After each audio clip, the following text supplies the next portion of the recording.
Muy buenos días a todos mis distinguidos amigos y hermanos. Saludos desde Upland, California, de parte de su servidor, el hermano José Gilberto Carrillo. Gracias a Dios que puedo llegar a ustedes con el estudio de la bendita palabra de Dios. ¡Qué bendición, hermano! Es un privilegio estudiar la palabra de Dios. Tenemos años estudiando esta palabra y siempre Dios nos bendice con ella. La palabra de Dios es viva y eficaz, y no solamente es como una espada que corta al penetrar y al salir, y discierne los pensamientos de los hombres, y puede dividir el espíritu del alma y el cuerpo. Solo la palabra de Dios puede mostrarnos cómo se divide el, el ser tripartito del hombre. No hay otra manera, ni la psicología, ni el estudio de la sociología, nada puede mostrarnos la realidad del hombre más que la palabra de Dios. Y eso es maravilloso, maravilloso. Solo por la palabra de Dios usted puede saber lo que es su espíritu, lo que es su alma y lo que es su cuerpo. Muy bien, estamos en el rey Josías. Dice ahí en Segundo de Reyes, capítulo 22 y versículo número 1, cuando Josías comenzó a reinar, era de 8 años. Nosotros nos ponemos a pensar, ¿cómo un niño de 8 años Dios lo pone de rey? Si un niño de 8 años, regularmente un niño de 8 años, ¿qué está haciendo a sus 8 años? Está en la escuela, apenas en segundo año de primaria. Puede ser que le guste jugar con sus amiguitos, o más bien todos los niños les gusta jugar con sus amiguitos. Un niño de 8 años está entregado a jugar trompo, a jugar capirucho, a jugar canicas. Yo me recuerdo cuando yo estaba pequeño, tiros a la casita. Hacía una casita de madera o de cartón con agujeritos, y el agujerito que menos pagaba era el más grande. Cuando habían agujeritos pequeños, esos pagaban más. Y si alguien tiraba y penetraba esos agujeritos, el que era dueño de la casita tenía que pagarle al que penetraba sus canicas. Eso me mantenía haciendo yo a los 8 años. Siempre recuerdo, estaba en segundo de primaria y aún me recuerdo de mi maestra que me enseñó después de que aprendí a leer y a escribir. Ella me empezó a enseñar a sumar y multiplicar. Muy bien, pero aquí tenemos ahora a un hombre que Dios lo puso de rey a sus 8 añitos. Tenía que haber sido un niño prodigio. En la Biblia hay niños que reinaron de 7 años, de 8 años, de 12 años, y este es el caso de Josías.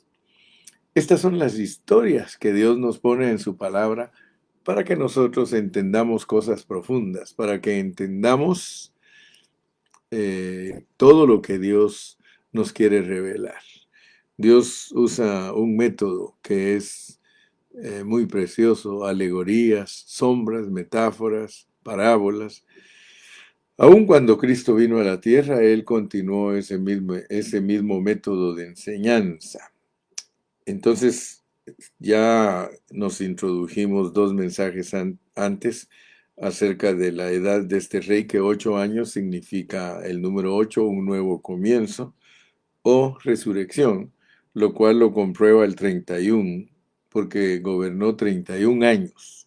El 13 es resurrección, el 10 es prueba de tribulación, y si aquí él se nos dice que gobernó o reinó 31 años, no solo era un nuevo comienzo, sino en resurrección, es decir, agradando a Dios.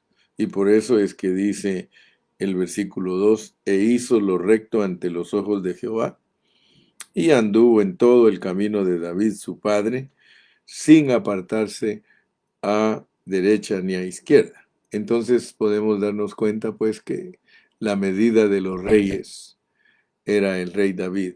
Si alguien quería agradar a Dios, tenía que gobernar en la manera que lo hizo David, porque David fue un hombre conforme al corazón de Dios, es decir, lo honró, es decir, Dios fue su número uno, un rey que puso a Dios como número uno. Entonces en Josías vemos que empieza a suceder lo mismo. Y por eso nos dice el versículo 3 que a los 18 años del rey Josías, es decir, cuando ya él tenía 10 años de reino, él envió el rey a Safán, hijo de Azalía, hijo de Mesulam, escriba, a la casa de Jehová, diciendo, o sea que su prioridad era la casa de Jehová. Ustedes saben que para David su prioridad también era la casa de Jehová. David dijo un día, y en la casa de Jehová moraré por largos días.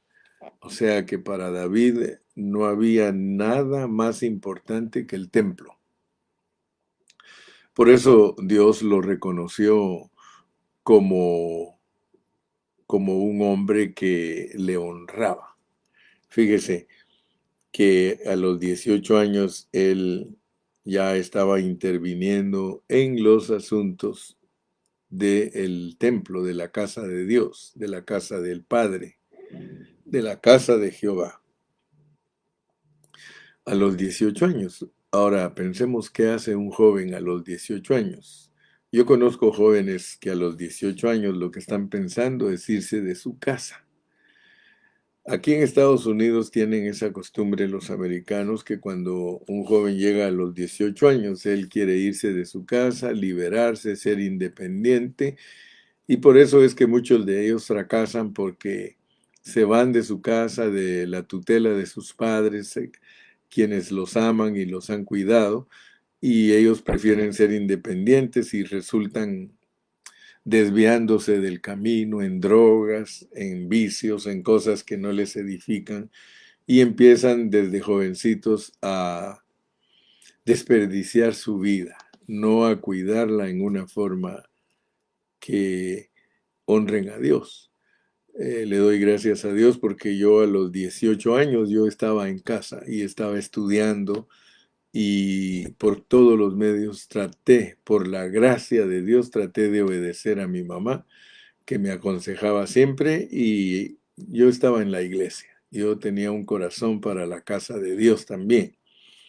Muy bien, vemos entonces que a los 18 años el rey Josías mostró integridad.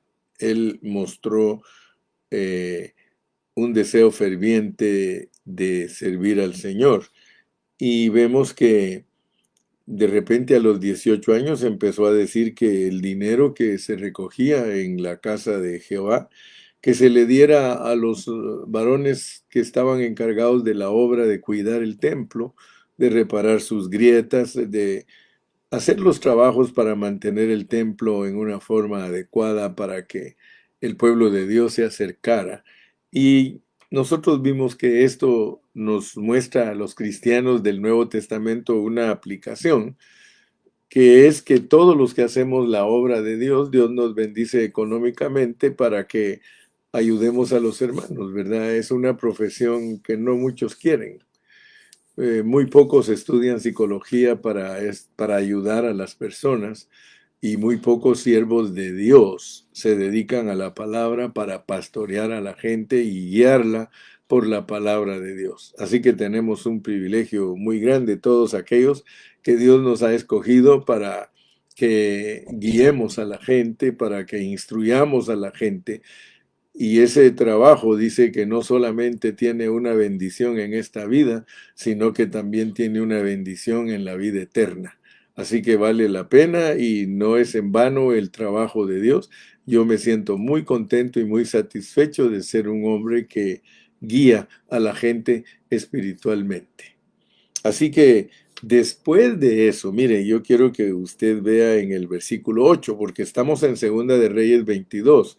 En el versículo 8 dice, entonces dijo el sumo sacerdote Hilcías al escriba Safán, he hallado el libro de la ley en la casa de Jehová.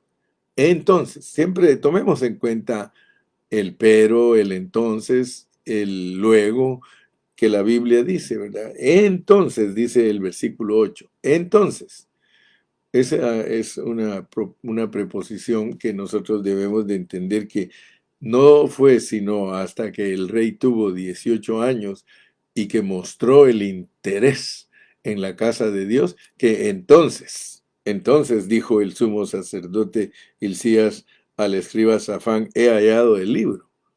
¿Por qué el sumo sacerdote no dijo esto cuando tenía 8 años Josías? Porque no estaba todavía él con una edad en la que ya se puede tomar decisiones más profundas. Yo estoy seguro que a sus 8 años, sus consejeros, los oficiales del palacio que lo rodeaban, lo dirigían, pero ya a los 18, un joven, así como tiene la decisión de dejar su hogar e irse y tomar una dirección muchas veces incorrecta, aquí se nos pone a un joven de 18 años que tomó la dirección correcta y por eso dice el sumo sacerdote, he hallado el libro, he hallado el libro.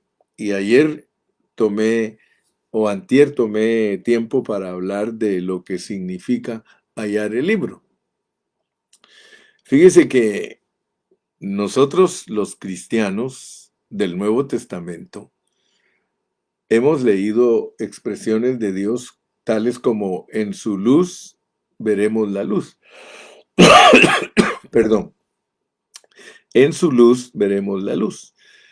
O sea que cuando uno ya tiene cierta experiencia al estudiar la Biblia y conoce el cuadro, la fotografía del propósito eterno de Dios, porque tenemos que conocer el propósito eterno de Dios para poder encajar las enseñanzas del Antiguo Testamento con el Nuevo.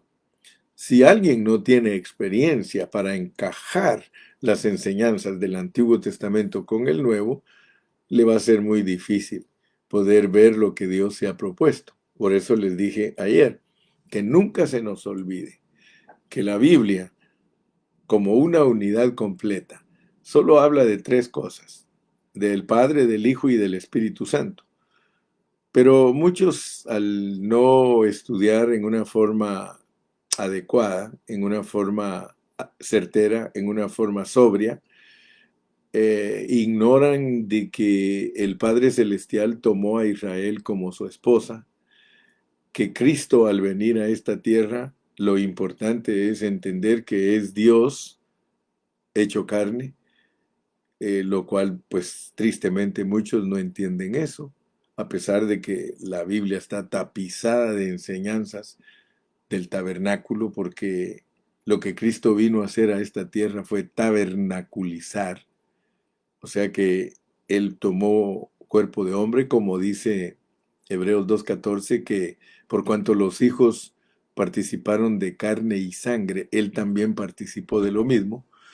Entonces nosotros tenemos que darnos cuenta que la Biblia, como una unidad completa, enseña primero al Padre, luego enseña al Hijo, que es Dios encarnado, y la última fase de Dios, que es el Espíritu Santo, que es Cristo, que es el Hijo en resurrección para producir su iglesia. Eso no lo alcanzan a ver muchos. Muchos hablan de doctrina, muchos hablan de teoría, muchos hablan de hipótesis, pero es muy raro el cristiano que presta su atención adecuada para entender el proceso por el cual Dios ha pasado para producir gente que esté mezclada con Él y que le sirva como su expresión en esta tierra y por supuesto como su representación. Muy bien, entonces nosotros podemos ver a través de todas estas sombras y de todas estas historias que Dios nos muestra a través de Josías, que cuando Josías ya es un hombre mayor de edad, de 18 años, él, el rey, se da cuenta que el sacerdote halló el libro de la ley en la casa de Jehová. Y fíjese que Hilcías dio el libro a Safán. Hilcías era el sumo sacerdote. le dio el libro al escriba Safán, y Safán lo leyó. Viniendo luego el escriba Safán al rey, dio cuenta al rey y dijo: tus siervos han recogido el dinero que se halló en el templo y lo han entregado en poder de los que hacen la obra, que tienen a su cargo el arreglo de la casa de Jehová. Asimismo, el escriba Safán declaró al rey diciendo: el sacerdote Hilcías me ha dado un libro, y lo leyó Safán delante del rey. Fíjese lo que sucedió cuando el escriba le lee a este joven el libro de la ley. La mayoría de historiadores dicen que la parte que encontró fue Deuteronomio. Otros dicen que la Torá, Génesis, Éxodo, Levítico, Números y Deuteronomio. Bueno, cada quien puede tomarlo como mejor le parezca, porque eso no altera el producto. Pero lo que sí debemos notar es esto: de que luego el rey dio orden al sacerdote Hilcías, a Ahicam, hijo de Safán, y a Acbor, hijo de Micaías, al escriba Safán, y a Asaías, siervo del rey, diciendo: id y preguntad a Jehová por mí. Se interesó, lo tomó como algo personal. Les decía anteriormente que hoy día muchos pueblos están esperando, y está de moda, tratar de finalizar la corrupción que por décadas se ha posesionado en los países. La corrupción está bien posesionada de los gobiernos, y hoy en día está de moda de que los pueblos están esperando que se levanten gobernantes que sean puros, que sean transparentes, que sean íntegros. Eso está de moda. De hecho, ya ven ustedes al presidente de El Salvador, quien ha puesto el ejemplo de acabar con la corrupción. Luego, primero fue Singapur, y han logrado muchas cosas. Y ahora Guatemala, con un presidente que no lo dejan gobernar y que está débil, también está tratando de erradicar la corrupción. Entonces, yo quiero que ustedes se den cuenta que en esta historia de Josías, a nosotros se nos presenta esa situación. O sea que el pueblo de Israel, Dios lo sacó de la esclavitud de Egipto y les dio instrucciones en el monte Sinaí a través del siervo Moisés, para que les sirvieran con integridad y que guardaran la palabra. Sin embargo, aún en el Nuevo Testamento leemos que Dios se desatendió del pueblo de Israel debido a que el pueblo de Israel fue indolente. El pueblo de Israel no se dedicó a buscar la verdad a través de la palabra de Dios, sino que ellos hicieron una religión, y una religión que fue bien descuidada, que fue tolerante a todas las perversidades espirituales, como ir en pos de otros dioses. Aún Salomón, que era un rey que Dios lo había puesto y ungido, él mismo, por andar con otras mujeres, él se dio a la idolatría, etcétera, etcétera. Entonces vemos pues que el pueblo de Dios estaba corrupto, pero subió Josías como un rey íntegro, y él dijo: vayan a preguntar por mí y por el pueblo y por toda Judá acerca de las palabras de este libro que se ha hallado. Y lo tengo marcado, mire, de este libro que se ha hallado. Solo imagínese usted, el pueblo de Dios no sabía en dónde estaba el libro. Sube un rey que Dios tuvo que haberle despertado su espíritu para que preguntara acerca de ese libro. Solo mire la condición en la que estaba Israel. Israel, el pueblo escogido de Dios, a quienes Dios les había depositado su palabra por medio de su profeta Moisés, Ahora ellos no saben ni a dónde está el libro. Pero surge un rey que, gracias a Dios, Dios trató con él. Y este es un privilegio porque no cualquiera puede ser despertado de su espíritu para buscar a Dios íntegramente. Yo quiero que usted sepa que si usted busca a Dios íntegramente, usted debe de estar agradecido con Dios porque es Dios el que ha producido en usted el deseo de buscarle íntegramente. Porque no a nosotros la gloria, hermano. Nosotros somos llagas podridas, nosotros somos lepra produciendo lepra y contaminando a todo el mundo. Somos seres caídos. Pero gracias a Dios que Dios pone en nuestro corazón un deseo glorioso de buscarle con integridad. Y eso fue lo que sucedió con el rey Josías. Mire, el rey Josías aquí manda a consultar, dice, porque él leyó que la ira de Dios es grande cuando uno se aparta de la palabra. Hermano, nosotros debemos de estar muy agradecidos con Dios si Dios nos tiene estudiando la palabra. Yo no he encontrado, perdone que le diga, pero no he encontrado ningún ministerio que se dedique totalmente y exclusivamente a la palabra. Quizá haya por ahí alguno, pero siempre con fines personales. Y nosotros debemos de levantarnos para defender la pureza de la palabra, pero sin deseos ni fines personales. Sí, cuidarnos de no estar poniendo de por medio el brazo de carne para conquistar. Por eso le pido yo a Dios, que Dios nos ayude y que abra el corazón, abra el espíritu de las personas que nos escuchan para que también ellos sean contagiados, que nosotros seamos una influencia para que ellos busquen la pureza de la palabra del Señor. Dice, este libro se ha hallado porque grande es la ira de Jehová que se ha encendido contra nosotros, por cuanto nuestros padres no escucharon las palabras de este libro para hacer conforme a todo lo que nos fue escrito. Hermanos, nosotros tenemos toda la Biblia. No es casualidad que Dios nos haya dado una Biblia con Antiguo Testamento y con Nuevo Testamento. No es casualidad. Nosotros tenemos la obligación de cumplir todo lo que está en el Antiguo Testamento y todo lo que está en el Nuevo Testamento. Solamente tengamos cuidado y oremos a Dios que nos haga sabios, porque nosotros no podemos usar el Antiguo Testamento literalmente. No es para usarlo literalmente. Cualquiera de nosotros que use el Antiguo Testamento literalmente no va a poder entender lo que Dios se ha propuesto espiritualmente en el Nuevo Testamento. Y no se confunda, hermano. Mire, no sea, no sé cómo le dijera, no se haga el ignorante.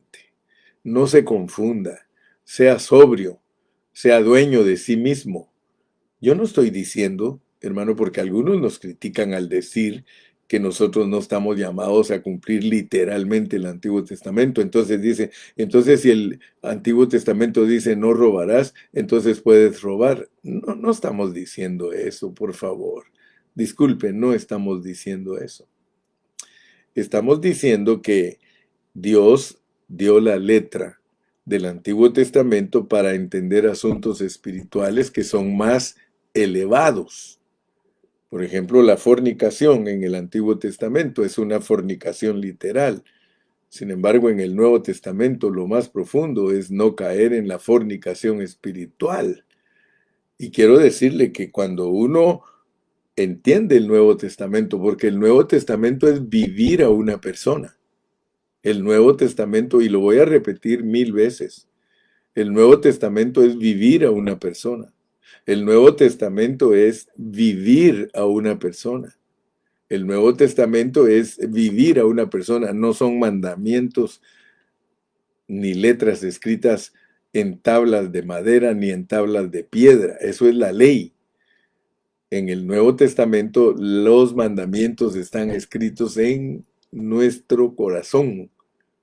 Es diferente, hermano. Es muy diferente. Lo voy a poner de otra manera. El Antiguo Testamento es teoría. El Nuevo Testamento es práctica. Es ejercitar. Entonces, por eso es que el Señor Jesucristo resumió la ley.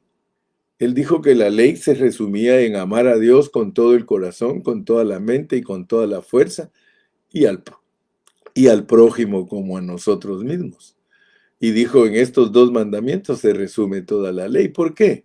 Porque si nosotros amamos a Dios con todo nuestro corazón, con toda nuestra mente y toda nuestra fuerza, y a nuestro prójimo como a nosotros mismos, nosotros no vamos a infringir mandamientos escritos en tablas.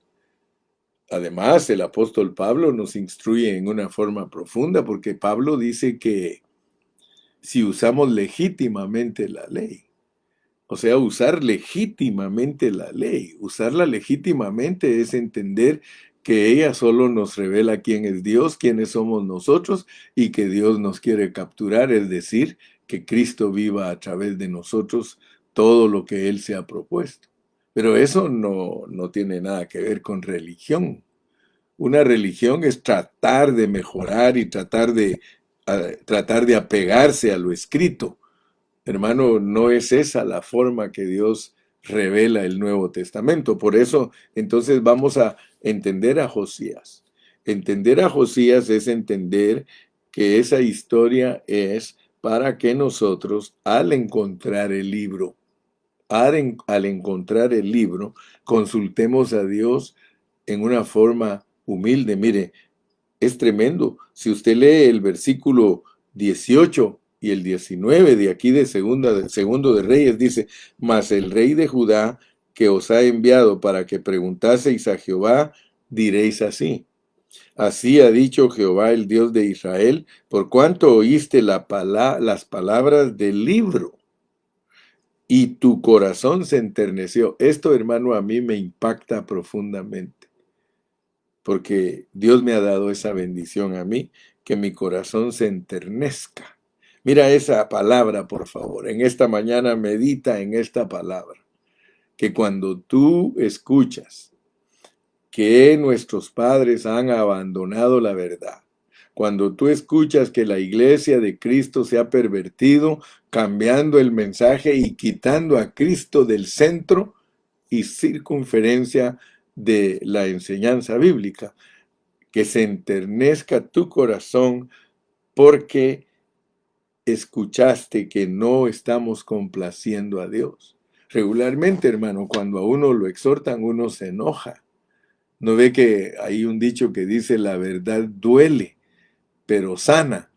La verdad duele, pero cambia a la persona. Mira, yo quiero decirte que el rey Josías es un ejemplo claro para nosotros, los cristianos del Nuevo Testamento, de que cada vez que nos demos cuenta que hubo perversión en la iglesia, porque ahorita en unos minutitos más voy a tocar asuntos para que te ayuden a ver que la iglesia se ha pervertido, que la enseñanza se ha pervertido, que los cristianos nos hemos pervertido, que los cristianos hemos degradado la enseñanza. La enseñanza del Evangelio es bien alta y lo que han hecho los maestros de antaño es rebajar la dosis de la palabra de Dios y traerla hasta allá abajo donde están los individuos. Pero eso no es correcto. Los individuos deben de ser traídos a la altura que está la palabra y de esa manera no degradamos la palabra. Hoy día se les hace difícil a los hermanos entender los mensajes con pureza debido a que no se les ha mantenido en una palabra adecuada, en una palabra que edifica, se les ha mantenido en ocupaciones que no los ayuda a crecer espiritualmente. Ellos son siempre novatos, siempre niños, siempre infantes, no pueden digerir, no pueden dárseles a ellos vianda, tienen que estarles dando todo el tiempo leche. Y pobrecitos nosotros los pastores, hermano, que todo el tiempo tengamos que estar dando biberones, hermano, biberones. Usted no, yo sé que usted me da la razón porque usted sabe que así es. Ya se acabó el tiempo de que solo en el instituto bíblico y en los seminarios se estudiaba la Biblia, hermano. Nosotros los líderes tenemos la culpa de que no hemos hecho de nuestra iglesia un instituto bíblico. Cada reunión de la iglesia debe ser un seminario y un instituto bíblico. Dios me ha puesto a mí esa carga, por eso donde quiera que voy, averigüe, averigüe. Voy a México, voy a Centroamérica, voy a Sudamérica y aquí mismo en los Estados Unidos. ¿A qué voy? A dar un seminario. O sea que antes había que ir al seminario, ahora el hermano Carrillo te trae el seminario a tu congregación. Y por eso a mí no me invitan muchos.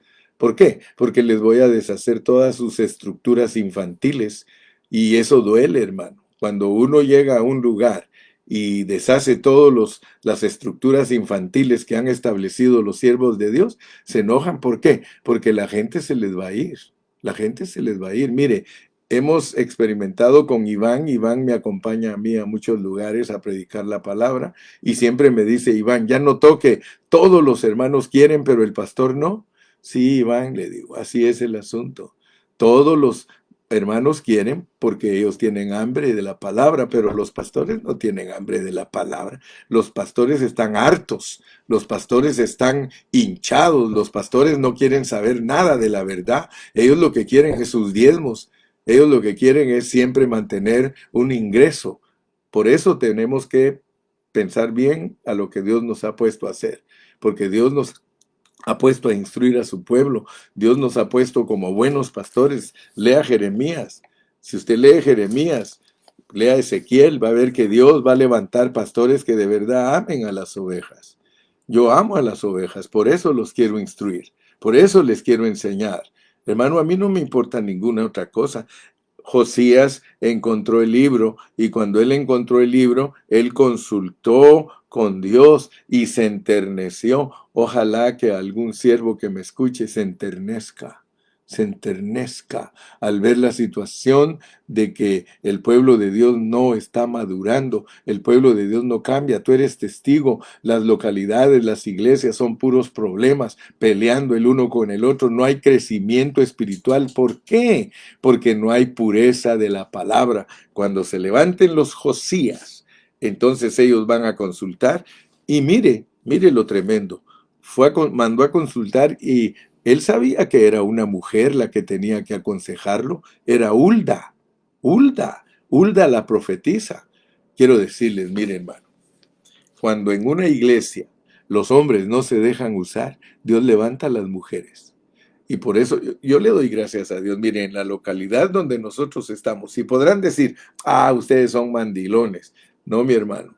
Las hermanas son las que más activas están en las iglesias y son las que más se preocupan porque la iglesia camine y desarrolle todo lo que Dios quiere que se desarrolle. Yo le doy gracias a Dios porque nosotros en Ontario tenemos encargadas de las damas, encargados de los niños, encargados de los jóvenes, encargados de los caballeros y a todos los tenemos trabajando. Todos están trabajando en la obra de Dios, hermano.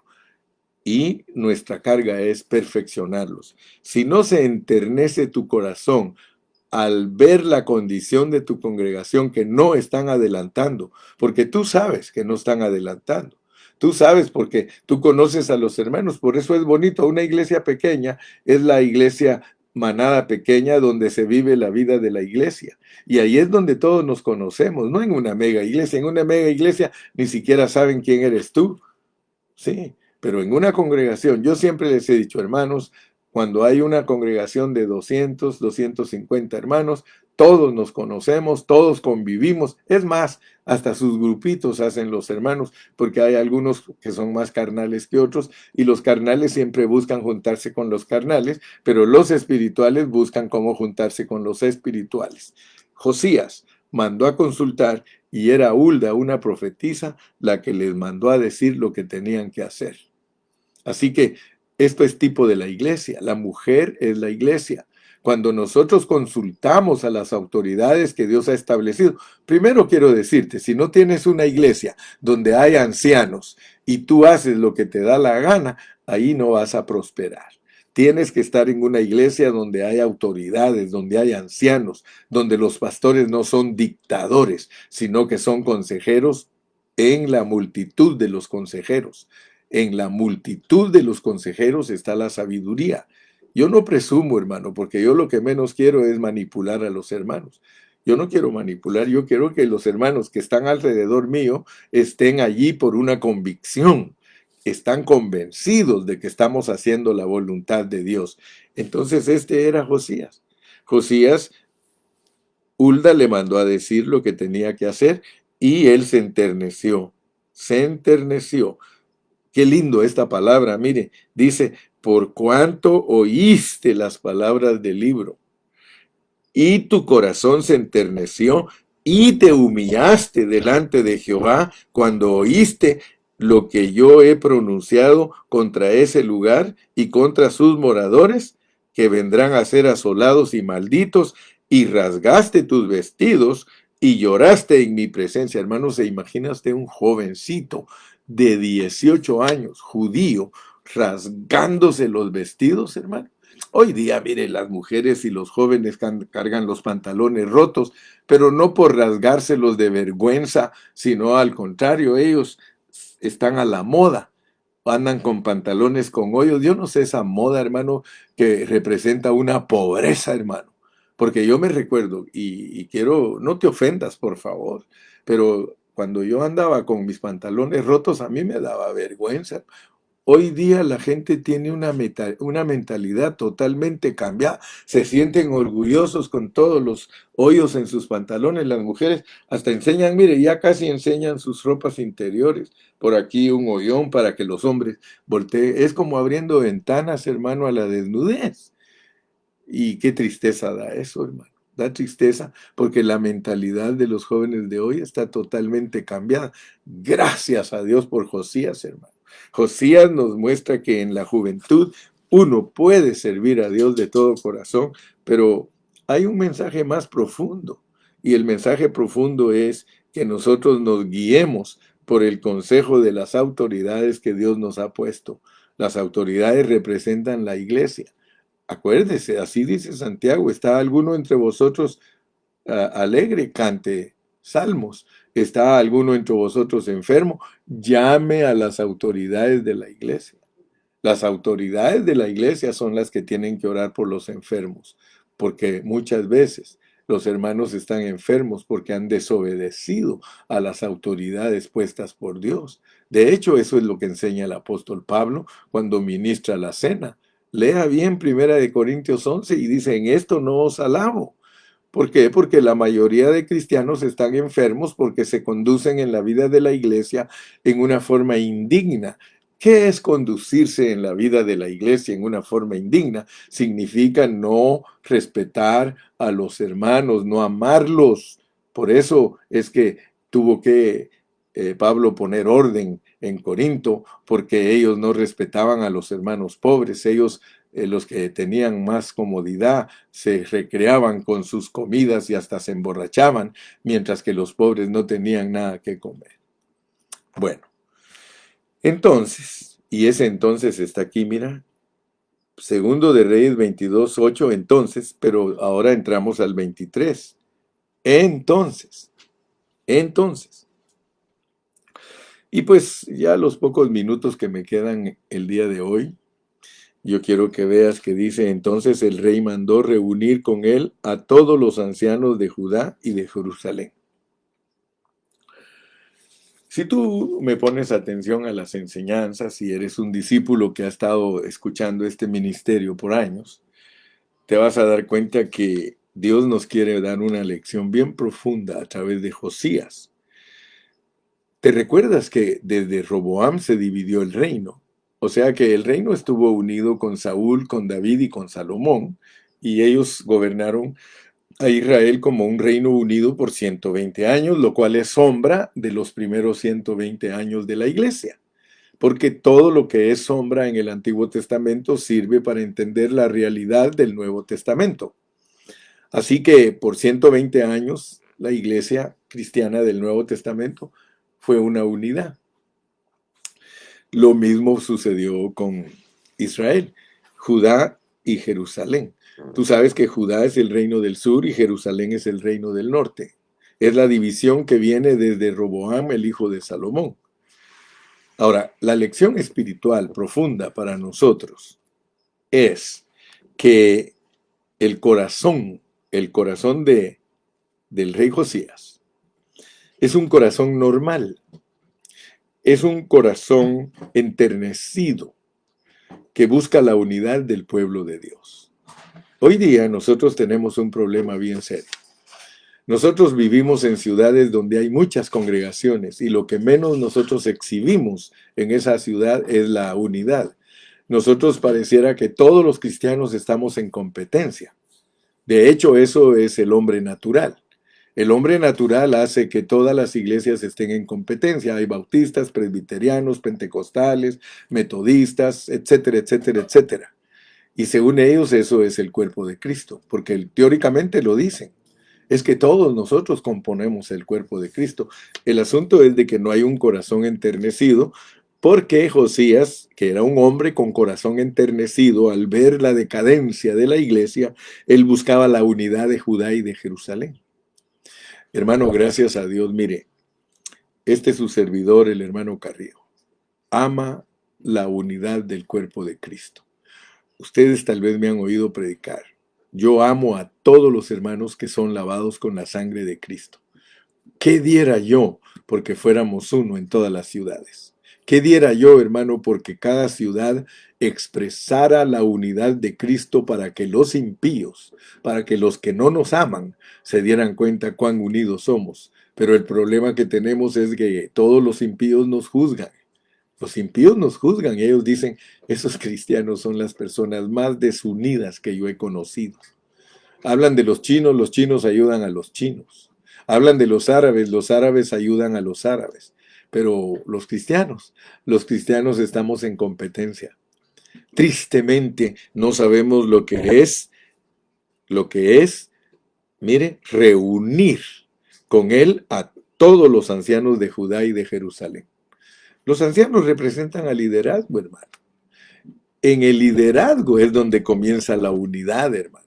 Somos una iglesia que debe de exhibir la unidad del Espíritu con miras a exhibir la unanimidad, la unidad del alma, con miras a exhibir la unidad del cuerpo, para que todos lleguemos a ser uno.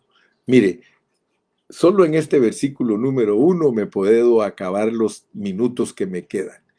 Pero vamos a Efesios, pues. Vamos a Efesios. Porque en Efesios 4, allí se nos habla de algo muy tremendo a nosotros los cristianos.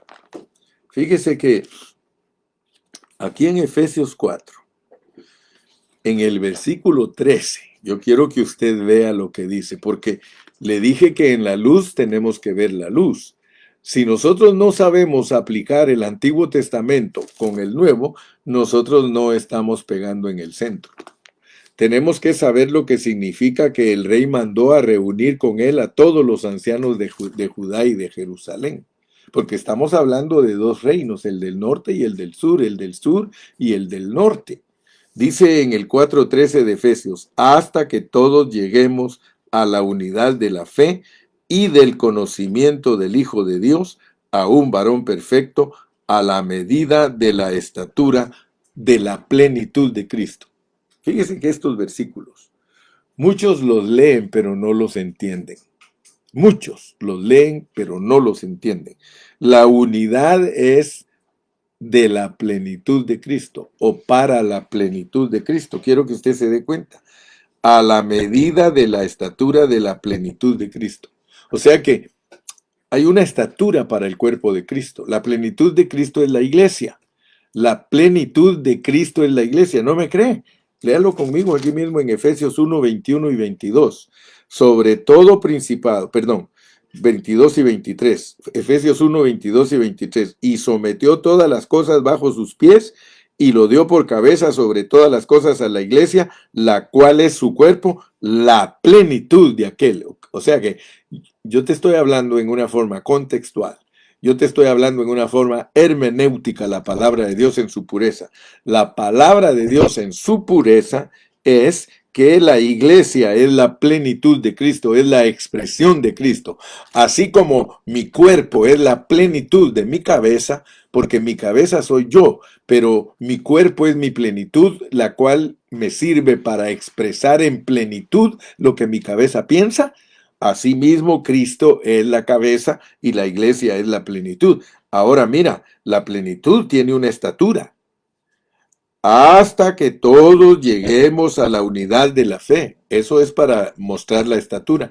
Mientras tú no eres unido con los ministros de tu área, con los ministros de tu alrededor, si no eres unido con ellos, si no puedes ministrar junto con ellos, con fraternidades y exhibir la unidad, tú no me vayas a decir a mí que perteneces a la plenitud de aquel, a la plenitud de Cristo.